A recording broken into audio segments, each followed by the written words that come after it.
Have you ever heard of the Guano Islands in Peru? They may not be pleasant, but they're well named. The islands are covered in bird guano, a lot of bird droppings. Peru is a desert. There are a few other places in the world where a rich, cold sea meets the warm land, but not many. There are places in this desert where it has not rained in 200 years. In coastal Peru, life depends on the sea. The desert is so inhospitable that the few people that visit come to see the seabirds. Most of the seabirds dive for a small fish called an anchovy. Yep, the one you eat on your pizza. Seabirds depend on the rich, cold Humboldt current that bathes Peru's shores. Peru had the largest concentration of seabirds in the world. Once seabirds may have numbered close to 100 million, but now there are only 2 million. Seabirds, when they're standing around, resting, and breeding on the islands, do a lot of pooping. A person lived on the islands to keep the birds sitting on the islands, depositing guano on the land and not into the sea. Guano deposits were hundreds of meters thick in places. Guano is so valuable, it was scraped down to the rock and used to nourish plants, gardens, and crops. Where there are fishers, there are fish. Peru fishes anchovy. Small boats bring in the anchovy and lots of other seafood. Much of it is sold at local, small markets, and the whole family is involved. There are octopi,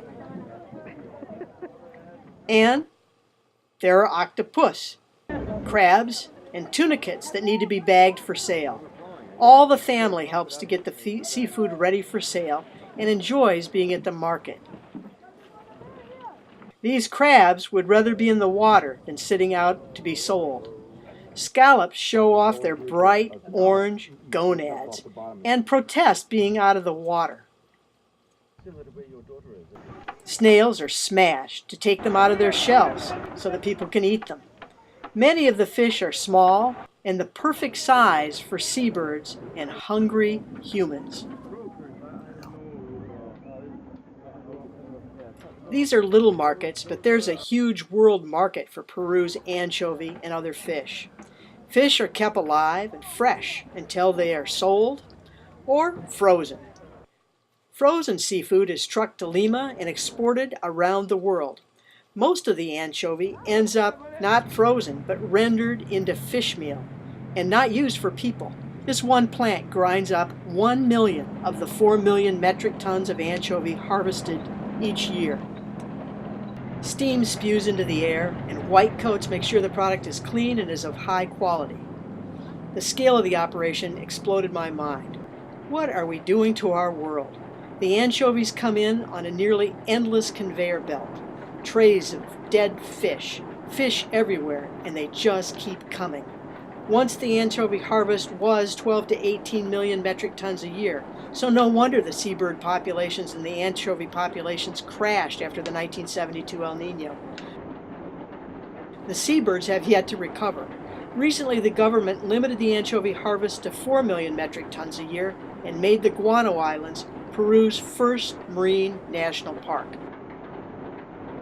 The 1 million metric tons of anchovy that become fish meal could be used a lot better. That's a lot of fish meal, a lot of money for a few people, and an endless conveyor belt of fish. Most anchovy landed becomes fish meal to feed chickens, pigs, and farm-raised salmon. What a waste for people and seabirds. Fish are moved, sliced, diced, ground, and dried. The omega-3 oils are extracted to be ingested by people in hopes that we can extend our life, keep healthy, and think better.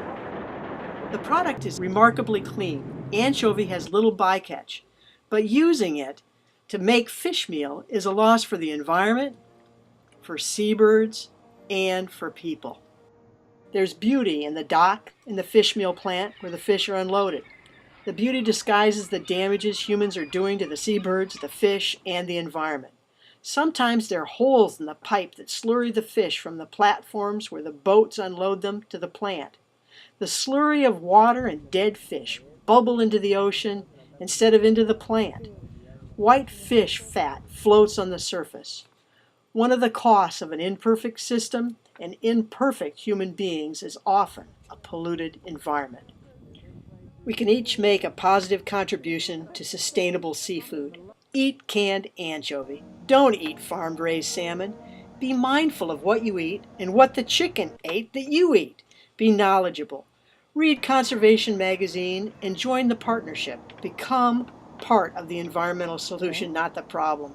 Your actions matter for the environment, the fish, and the seabirds.